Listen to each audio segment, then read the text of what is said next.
saan man makarating. Naghahanap ako ng trabaho ngayon para matuwid ko yung buhay ko. Sundin mo lang lahat ng ipag-uutos ko sa'yo. Bitbit nila ang kanilang tapang. Pampapayat ng binibenta natin dito, di ba? Kaya kailangan kita ang kaseksihan mo. Bastos ka, ha? Papasukin ko lang ho.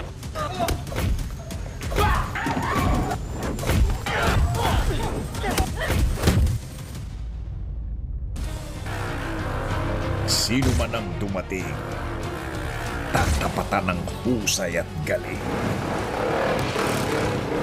Makikilala mo na si Madonna.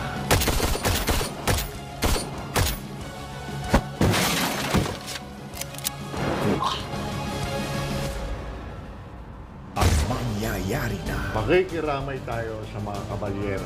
Kailangan muna namin makausap si Senior Pakundo bago kami sumali sa grupo niyo. Ngayon din, dadali ko kayo sa kanya. ang pagsasalpukan ng kanilang mga landas. Kami po pinadala ng NLEA para imbestigahan yung pagkamatay ni Pablo Caballero. Napakalaki ng lugar na. Sino kayo namatay? Kailangan ng kape sa taas. Ako na ang magdadala. Walang hiya ka! Bakit mo pinalboy ang anak ko? Bakit mo siya sinaktan? Wala akong pakialam sa buhay ng mga kasama. Hoy! Ikaw na naman? Dito ka rin ba para sa burol? Suntok pa. Baka makalimutan kong kapatid kita. FPJ's Batang Quiapo.